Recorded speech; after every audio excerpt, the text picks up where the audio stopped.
آپ نے سنا ہوگا حضور نے سورہ رحمان کے بارے میں فرمایا ہے، سورۃ الرحمن عروس القرآن، یہ سورہ رحمان جو ہے یہ قرآن کی دلہن ہے۔ جیسے دلہن کو آپ خوشنما لباس پہناتے ہیں، آراستہ پیراستہ اس کو گہنے اور اس کو زیور پہناتے ہیں، تو جس طریقے سے سجاتے ہیں آپ دلہن کو، اللہ تعالیٰ نے ایک سورت قرآن مجید میں یہ ایسی رکھی ہے سورہ رحمان کہ اسے خوب سجایا ہے۔ اس میں الفاظ کا در و بست، اس کا اپنا ایک ڈیوائن میوزک ہے۔ وہ تو اللہ تعالیٰ قراء جو ہے خاص طور پر مصر کے قراء، اللہ تعالیٰ ان پر رحمت نازل فرمائے، ان کی خطاؤں سے درگزر کرے۔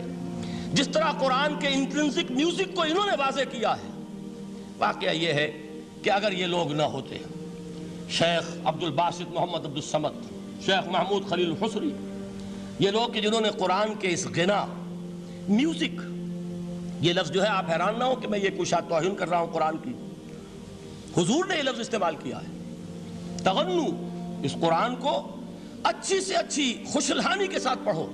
من لم یتغن بالقرآن فلیس منا، جو قرآن کو بہتر سے بہتر انداز میں، اچھی سے اچھی آواز میں، خوشلہانی کے ساتھ پڑھنے کی کوشش نہیں کرتا، وہ ہم میں سے نہیں ہے۔ بلکہ ایک مرتبہ حضور رات کے وقت آپ گشت پر تھے اپنے ساتھیوں کے حالات معلوم کرنے کے لیے۔ حضرت ابو موسیٰ اشعری رضی اللہ تعالیٰ عنہ ایک صحابی ہیں، ان کے گھر کے پاس سے گزر ہوا، وہ رات کو تہجد پڑھ رہے تھے، کھڑے ہوئے کیف کے عالم میں قرآن تلاوت کر رہے ہیں۔ حضور کو بہت پسند آئی ان کی قرات، کافی دیر تک وہاں کھڑے سنتے رہے۔ اب انہیں کیا پتا کون سن رہا ہے، بالکل اسی طرح سمجھ لیجئے ایک بات یاد آئی ہے، حضور فرماتے ہیں کہ جس طرح کان لگا کر اللہ قرآن کو سنتا ہے کسی چیز کو نہیں سنتا۔ ہمیں نظر نہیں آتا نا، ہمیں معلوم نہیں، ہم قرآن پڑھ رہے ہیں تو سننے والا کون ہے؟ سب سے زیادہ کان لگا کر خود اللہ۔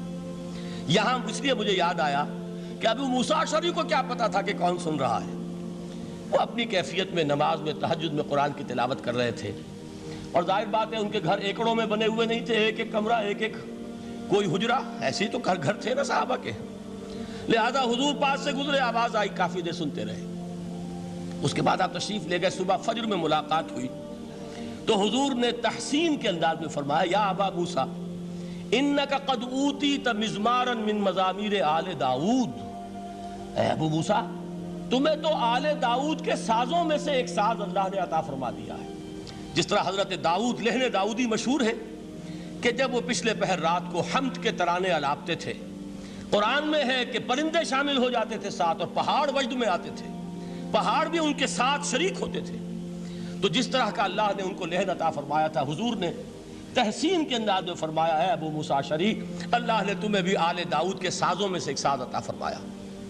بہرحال قرآن مجید کا جو یہ میوزک ہے، قرآن کے الفاظ کا جو حسن ہے، جہاں تک حسن معنوی ہے وہ تو ہر لفظ میں ہے، لیکن یہ حسن ظاہری، حسن صوتی، حسن لفظی، یہ اپنے کلائمیکس پر آپ کو نظر آئے گا سورہ رحمان میں۔ لیکن قرآن میں یہ سورت اس اعتبار سے بھی ممتاز ہے، اس کی 4 آیات پر ذرا توجہ کریں گے، عجیب حقائق سامنے آئیں گے۔ جہاں یہ قرآن مجید کے حسن صوت اور حسن لفظی کی معراج ہے، وہیں اس کی پہلی 4 آیات میں 4 چوٹی کی چیزوں کا ذکر ہے، سب سے اونچی چیزیں۔ پہلی آیت کیا ہے؟ الرحمن، ایک آیت ہو گئی۔ رحمان کیا ہے؟ اللہ کا نام ہے۔ کبھی آپ نے غور کیا اللہ کے ناموں میں سب سے پیارا نام کون سا ہوگا؟ رحمان۔ کیوں؟ اس کا مادہ کیا ہے؟ رحمت۔ ہمیں سب سے بڑھ کر جس چیز کی ضرورت ہے وہ کیا ہے؟ رحمت خداوندی۔ نام اچھی طرح سن لیجئے اس حضور کے قول کو۔ حضور فرماتے کوئی شخص جنت میں مجرد اپنے عمل کی بنیاد پر داخل نہیں ہو سکے گا جب تک کہ رحمت خداوندی دستگیری نہ کرے۔ کسی صحابی نے بڑی ہمت اور جرأت کا ثبوت دیا کہ پوچھ لیا، کیا حضور آپ بھی؟ جب آپ نے فرمایا کوئی شخص داخل نہیں ہو سکتا جنت میں محض اپنے عمل کی بنیاد پر جب تک کہ رحمت خداوندی جو ہے وہ دستگیری نہ فرمائے۔ پوچھا گیا کیا آپ بھی؟ آپ نے فرمایا ہاں میں بھی۔ آپ انداز کیجئے کہ اگر محمد الرسول اللہ بھی رحمت خداوندی کے ضرورت مند ہوں تو تاب دیگراں چے رسد، ہماری تو سب سے بڑی ضرورت رحمت خداوندی ہے۔ اب یہ رحمت جو ہے قرآن مجید میں اللہ تعالیٰ کی یہ شان 2 الفاظ کے ذریعے سے آتی ہے، رحیم اور رحمان، اور کوئی مادہ نہیں ہے جس سے 2 نام بنتے ہوں اللہ کے۔ لیکن یہ مادہ ہے واحد رحمت کا کہ جس سے رحمان بھی ہے رحیم بھی ہے۔